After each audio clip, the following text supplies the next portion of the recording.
Bonjour à tous qui nous suivez sur EMCI TV. Je suis heureux de vous retrouver aujourd'hui pour l'émission Pasteur, j'ai une question. On va répondre à une question de Grace qui nous écrit de la Côte d'Ivoire.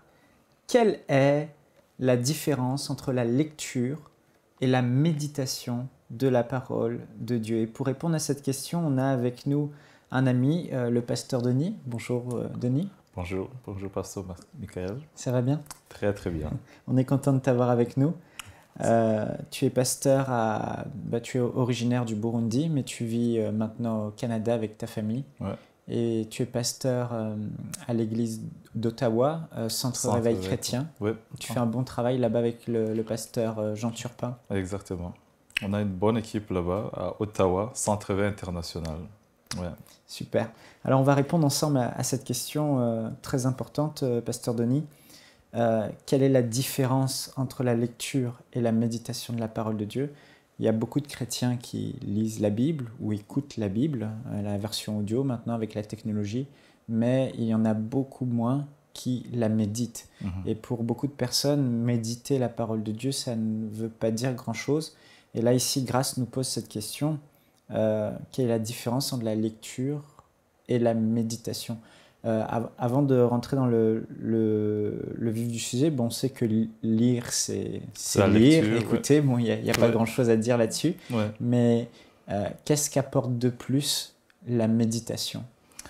En tout cas, c'est une question qui est noble parce que Grâce demande la question que je me suis toujours posée depuis que j'ai accepté le Seigneur Jésus dans ma vie à l'âge de 14 ans. C'est comment comprendre les Écritures, comment, non seulement après la lecture, savoir qu'est-ce que Dieu est en train de parler dans ce passage ici. Je lisais tout au long de Genèse à Apocalypse, c'est comme si Dieu parlait à son peuple. Dans Genèse, on nous dit que Dieu a créé la terre avec les cieux à partir de sa parole. Il a parlé et les choses sont venues à l'existence. J'ai vu Moïse, Dieu lui dire, écoutez, écrire la parole même sur les poteaux de la maison, que tout ce qui entre, tout ce qui sort puisse y lire. Moïse, d'ailleurs Josué va dire, n'éloigne pas le livre de cette loi de ta bouche, médite-la jour et nuit, médite-la. Oui, pour agir fidèlement, afin que tu aies du succès dans tes entreprises et que tu réussisses. Donc Josué comprenait que non seulement la lecture est bonne, mais la méditer jour et nuit, ça va lui donner du succès parce qu'il venait d'hériter d'un grand ministère de Moïse et il se demandait peut-être comment réussir pour arriver au pays de Canaan. Et là, Dieu lui donne la clé en disant c'est la méditation. La parole de Dieu, lis-la non seulement, mais aussi la méditer jour et nuit.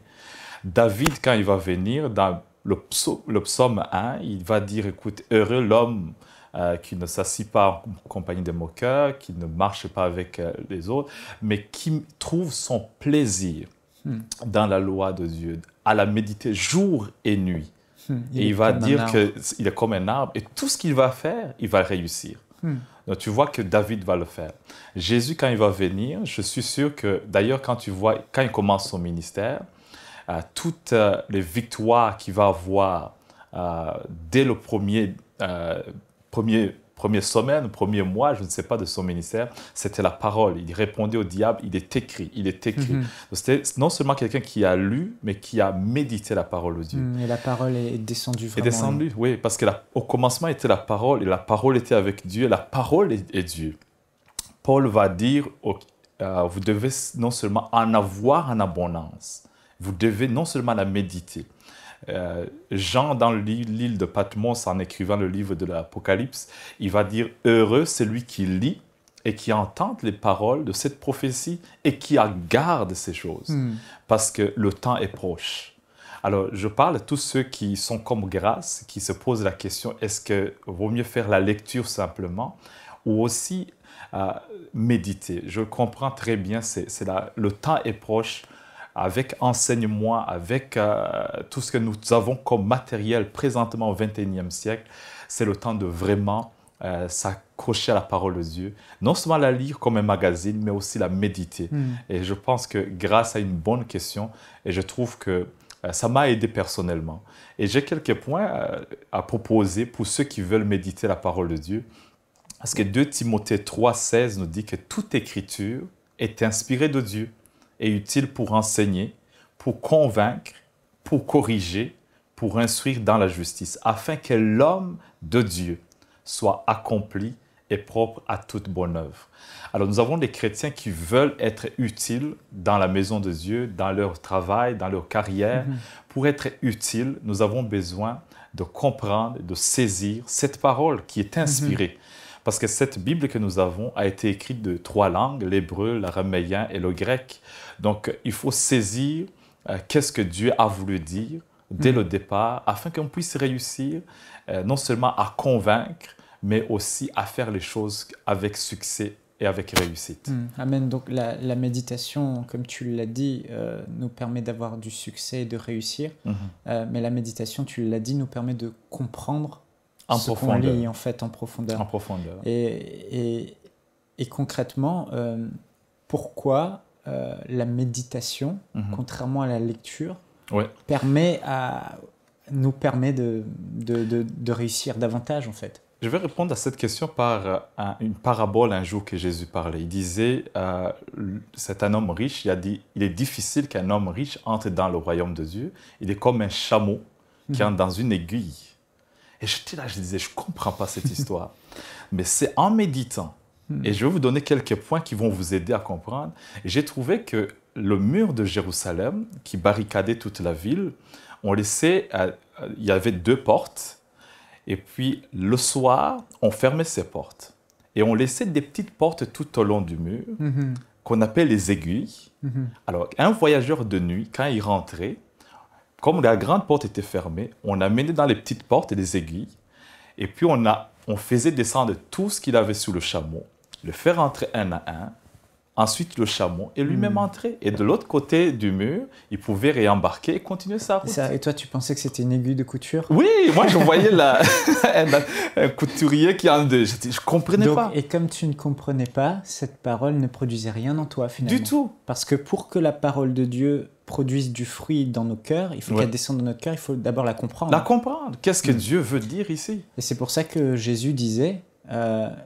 en parlant des différents types de cœurs qui reçoivent la parole, et il parlait d'un cœur qui reçoit la parole mais ne la comprend pas. La comprend pas. Et du coup, elle ne produit rien.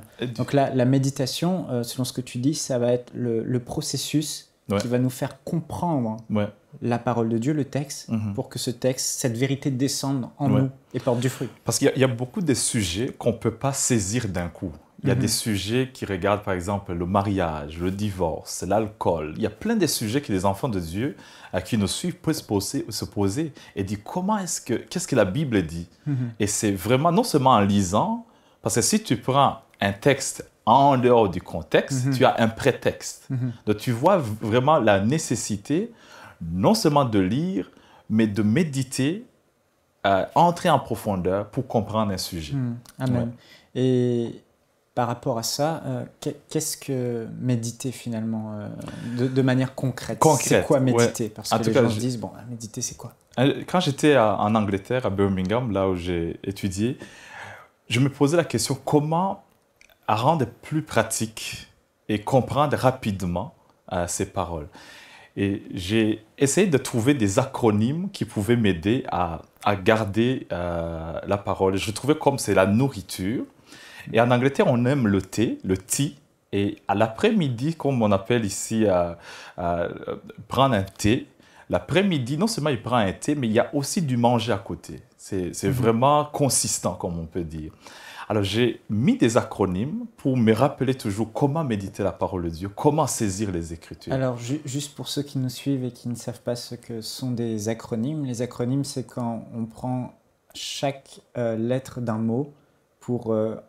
à partir de chaque lettre, en faire des nouveaux mots. Exactement. C'est ça. Alors, mon acronyme, c'est le HIT. Donc, le premier H, grâce et tous ceux qui nous suivent. Le premier H, c'est harmonie avec les autres textes. C'est-à-dire, tu prends un verset. Pour le lire, tu dois comprendre le verset d'avant et le verset d'après. Ça, c'est le contexte immédiat. Si le verset d'avant ou d'après, ça ne ça ne t'aide pas, tu es obligé de faire, de lire tout le chapitre. Ok, juste pour être sûr que tout le monde nous comprend, Ouais. comprend bien ce que tu dis. IT, c'est le mot I en anglais qui signifie élevé, Ouais. haut. Ouais. Et puis T, c'est le T que prenaient les Anglais, d'accord? Exactement. Donc H-I-G-H-T-E-A. Ok, Exactement. donc le H, c'est... C'est harmonie avec les autres textes. Donc tu prends un verset, tu le lis, tu essaies de voir le contexte local, qu'est-ce que ça veut dire là. Si tu ne comprends pas, tu essaies de lire tout le chapitre. Ou sinon, tu prends tout le livre pour bien le saisir. Ça, je le fais tout le temps. Oui. Parce qu'une fois, j'ai prêché, je crois, ou j'allais prêcher, je ne sais plus exactement quand, mais comment ça s'est passé dans le détail. Mais je prenais un verset, et je crois l'avoir dit dans un message. Et après, quand je reméditais sur le message que j'avais apporté, je me suis dit, mais dans le contexte, est-ce que ça veut vraiment dire ça? Je vais dans le texte. Oh, c'était pas ce que l'auteur voulait dire. Alors du coup, je dis, oh non, mince. Il y a plusieurs exemples dans Jean 10, verset 28. Il dit, mes brebis sont dans ma main, personne ne peut les ravir. Ça, c'est Jean 10, 28. Est-ce qu'un chrétien peut tomber? Est-ce qu'un chrétien peut abandonner la foi? Alors, pour bien saisir, tu lis le verset 27. Il dit, mes brebis écoutent ma voix. Donc, quand tu écoutes la voix de Dieu, personne ne peut te ravir parce que tu es sur le bon chemin. C'est ça. Tu vois, il y a plusieurs sujets qui peuvent nous aider à saisir qu'il faut harmoniser les autres textes. Le I qui suit, c'est illumination par le Saint-Esprit. Parce que Jésus a dit, quand le consolateur va venir, qui est le Saint-Esprit, il va vous enseigner. Il va vous dire des choses à venir. Donc, quand tu lis un texte, tu essaies aussi d'être illuminé par le Saint-Esprit. Je crois que beaucoup de chrétiens, tu peux lire un passage et tout d'un coup, il y a un autre verset qui vient, il y a un autre passage qui vient. Parce que le Saint-Esprit est dans d'illuminer ton cœur, de te montrer ce qu'il a voulu dire.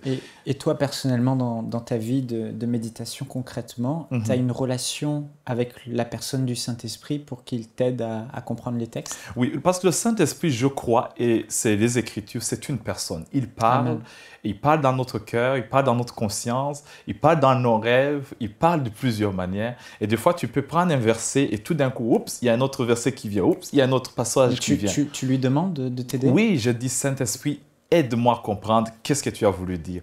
Parce qu'il était là dès le commencement, il était là avec le Seigneur, il était là avec les apôtres.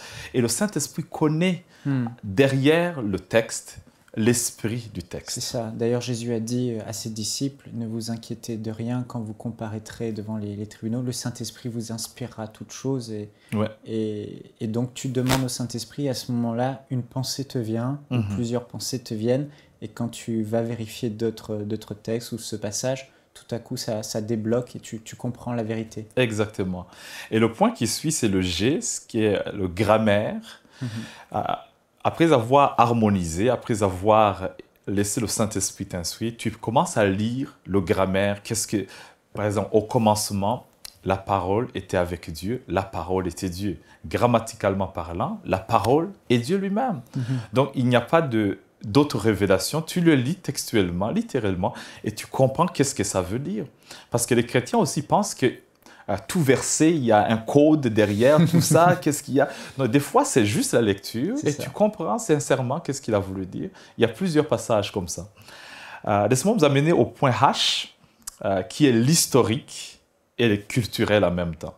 Donc, c'est comprendre que nous sommes ici dans le monde occidental, nous lisons la parole avec une pensée linéaire.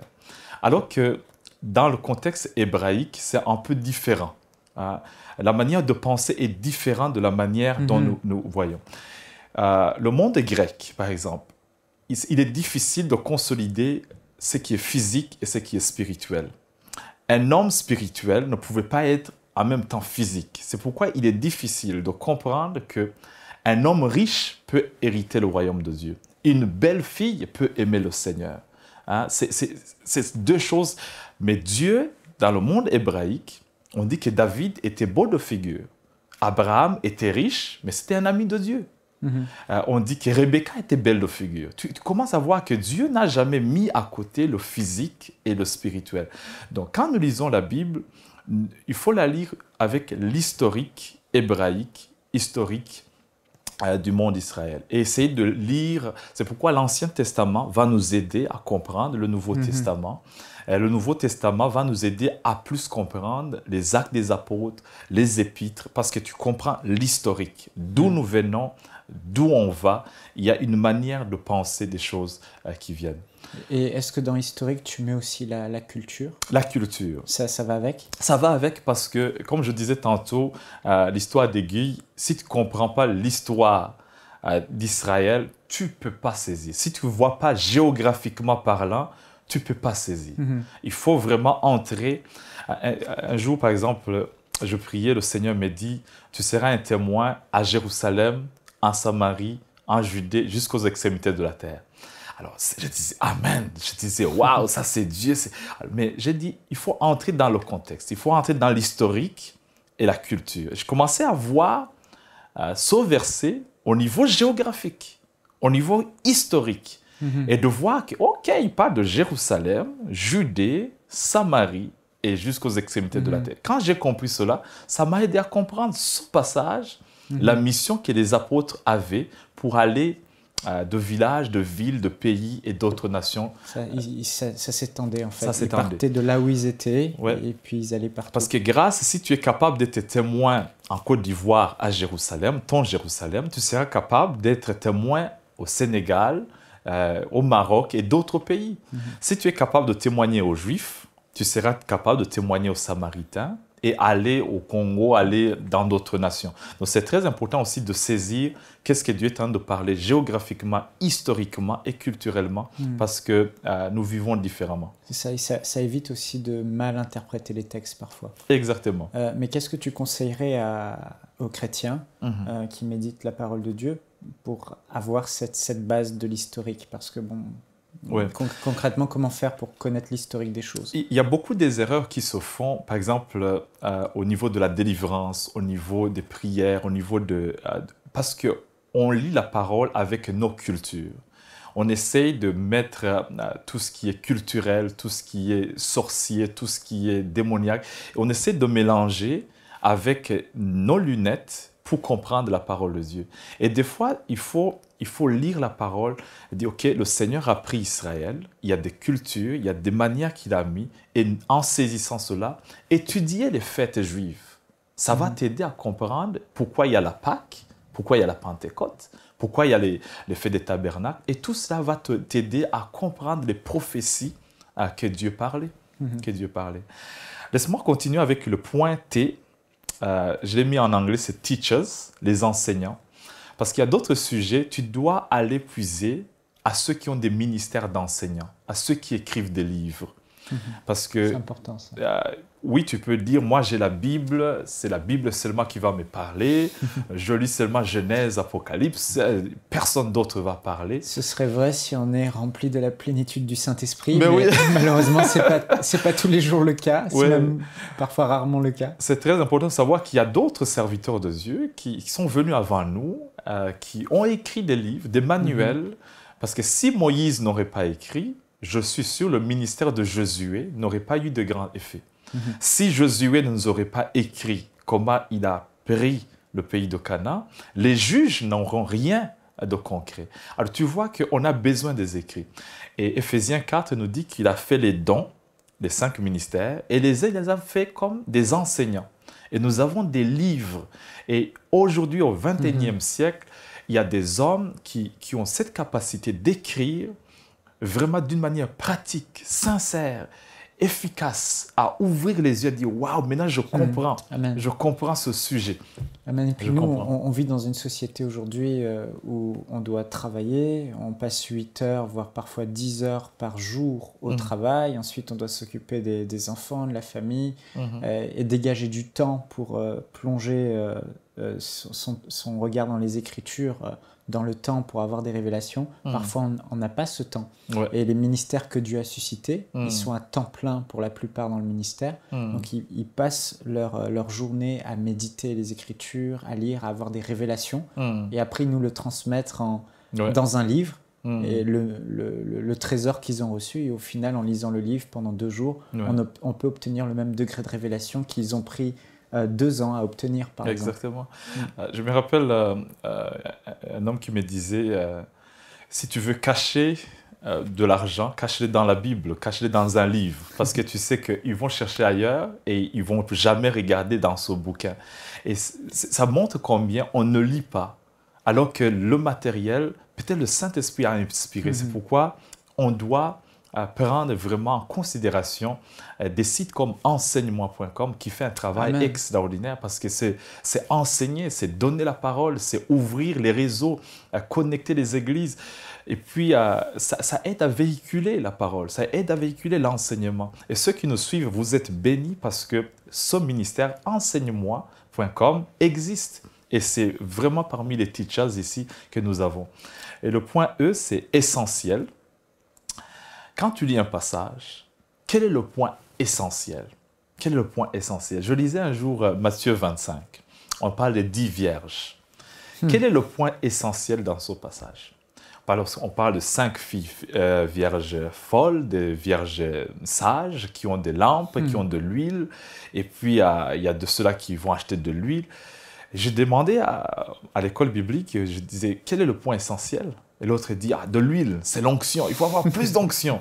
Et l'autre disait, non, c'est les lampes, il faut avoir les lampes. Je disais, quel est le point essentiel? Quel est le point essentiel dans ce texte, dans ce passage? Et tout le monde répondait. D'une manière ou d'une autre, j'ai dit non. C'est l'époux qui revient. Oui, c'est être prêt. C'est ça le point essentiel. Soyez prêts. Ce n'est pas les habits, porter des robes blanches, avoir des lampes à pétrole ou des bougies. Ce n'est pas ça. Donc, quand on lit un texte, c'est important de voir là où le point essentiel, l'objectif à atteindre que l'auteur a voulu transmettre. Oui, qu'est-ce qu'il voulait dire? Et dans les versets, tu vas commencer à ouvrir, tu vois, waouh, c'est ça le point, c'est ça qui est essentiel. Et c'est pourquoi le Christ doit rester le point essentiel de tous les enseignements qu'on peut donner. On peut monter, descendre, révéler à gauche, à droite, mais c'est Jésus qu'on doit présenter. L'Ancien Testament voulait qu'on présente le Christ. Il est venu, maintenant c'est lui qui doit prendre la place. Et ça doit rester le point essentiel. Cet époux qui devait venir et qui est venu qui va venir prendre son église. Amen. Donc quand tu lis les textes, essaye à chaque fois de voir Christ à travers le passage. À travers de Genèse jusqu'à Apocalypse, le Christ s'est révélé. Plusieurs fois, soit d'une manière angélique, soit d'une manière physique. Il y a plusieurs manières où tu peux découvrir le Christ qui agissait. Je regardais Shadrach, Meshach et Abednego dans le feu. Tu vois un homme qui vient avec un... Et même le roi Nebuchadnezzar, il reconnaît, il a un visage d'un fils de Dieu. C'était, comment on appelle ça en théologie, je ne sais plus le nom, tu ne sais pas non plus, la Christophalie, bref, les apparitions de Christ dans l'Ancien Testament. Dans l'Ancien Testament, c'est incroyable combien il se manifeste. De A à Z, c'est extraordinaire. Le Christ est dans les Écritures. Il est dans les Écritures. Je rappelle quand les 2 disciples qui marchaient vers Emmaüs, ils se posaient des questions. Et quand Jésus est venu au milieu d'eux, rappelle-toi, il les a amenés dans les Écritures, comment la parole devait s'accomplir. Ils savaient, ils avaient lu, peut-être médité, mais là, il est rappelé. Il est rappelé dans les psaumes, il est rappelé les prophètes, il est rappelé. Et ils ont commencé à comprendre, et ça bouillonnait. La Bible dit que leur cœur brûlait. Quand tu lis la Bible, en tout cas, je vous garantis, il y a un feu, il y a la joie qui est là. C'est vraiment... J'ai vu des gens qui sont dans les problèmes et disent, OK, donne-moi la Bible. C'est le moment où ils disent, on va lire un petit passage, peut-être ça va me soulager. Mais imagine-toi si tu le lis chaque jour. Non seulement ça va te soulager, mais la Bible dit que tes entreprises vont réussir. Tu vas avoir du succès parce que tu es basé sur la parole incorruptible de Dieu. Ça va te donner la sagesse, l'intelligence, des décisions à prendre. Et je crois que tu as une grâce de Dieu parce que je sens que cette question démontre la soif que tu as.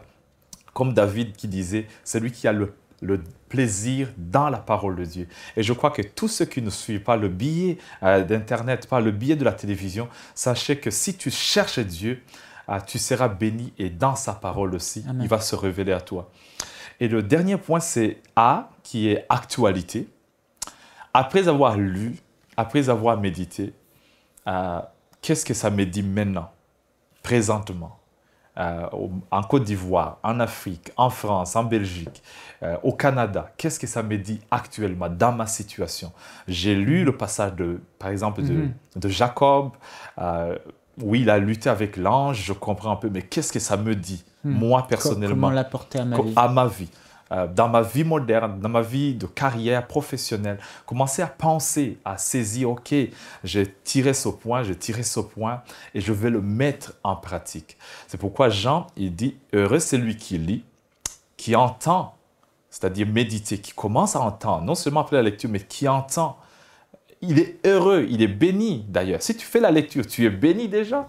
Et si tu médites encore, tu es plus béni.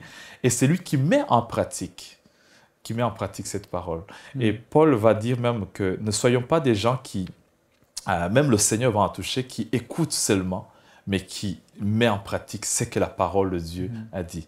Jésus a dit, vous êtes mes frères, mes sœurs, vous qui mettez en pratique cette parole que je vous dis. Amen. Ouais. Donc je crois que sincèrement, l'Église du Seigneur, comme le temps est proche, soyons des chrétiens qui lisent, mais qui méditent jour et nuit. C'est-à-dire que ce n'est pas quelque chose que tu fais le dimanche ou le samedi ou le vendredi, mais ça doit être quelque chose de quotidien, de chaque jour. Dire que je vais prendre 10 minutes, 5 minutes de la lecture, de méditation, de saisir qu'est-ce que la parole veut me dire ici. Et tu verras que tu vas aller de gloire en gloire. De gloire Amen, en gloire. Pasteur Denis, merci beaucoup pour tout ça. Pendant que tu parlais, j'étais en train de réfléchir et je me dis, mais finalement, méditer, ça ressemble un peu à ce qu'on vit le dimanche matin quand on va à l'église, par exemple, dans les réunions de culte. On entend un message, mais des fois, à la fin du culte, on peut demander à des personnes, mais qu'est-ce qu'il a dit le prédicateur? Et ils ont tellement de mal à même se souvenir des points centraux du message, parce qu'ils l'ont juste entendu. Mais ils n'ont pas pris le temps de le réécouter pour que vraiment ils n'oublient pas. Et on sait que quand on entend un message, le cerveau humain retient au maximum 10%, donc peut-être pour une personne normale, il retiendrait 1% de l'information. Et je crois que là aussi, c'est quelque chose d'important, c'est quand on lit la Bible, on a tendance à vite oublier ce qu'on a lu. On lit et je ne me souviens plus. Mais quand on prend le temps de s'arrêter et de faire tout ce que tu as dit, IT, lire l'acronyme, on rentre en profondeur dedans. Donc réécoutez cette vidéo, allez sur enseignemoi.com pour la réécouter et revoyez chaque point, le H, le I, le G, le H, le T, le E, le A. Et mettez en pratique tous ces points que Pasteur Denis nous a cités et vous verrez ce que c'est que méditer. Oui, méditer, c'est rentrer dedans, c'est faire ressortir l'idée principale, c'est de regarder dans le contexte, c'est d'aller chercher dans les textes parallèles, etc., etc. C'est un peu tout ce qu'il a dit. Et demandez au Saint-Esprit de vous aider. Et là, il vous donnera vraiment, lui qui est votre enseignant, votre teacher, vous dira concrètement, voilà ça et comment l'appliquer à notre vie de manière actuelle.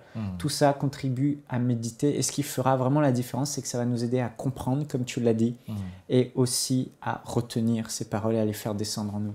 Parce que quand on lit simplement, on oublie aussi ce que le Seigneur a dit. Et puis Jacques disait que l'homme qui entend les paroles et ne les met pas en pratique est un homme semblable à quelqu'un qui regarde son visage dans le miroir, qui voit ses défauts et qui finalement oublie ce qu'il a vu. Et c'est souvent ce qui se passe quand on lit simplement. Alors, frères et sœurs, on veut vous encourager à méditer la parole de Dieu et pas simplement à la lire. Merci, Pasteur Denis, tu as très bien répondu à cette question. Je crois que c'est clair. Pasteur Michael. Merci aussi à Grâce et à tous ceux qui nous ont suivis. Pour conclure, je vous dis IT. Nous espérons que cette émission vous a béni. Si vous aussi vous avez une question biblique sans réponse, envoyez-la nous par email à pasteurj'aiunequestion@enseignemoi.com.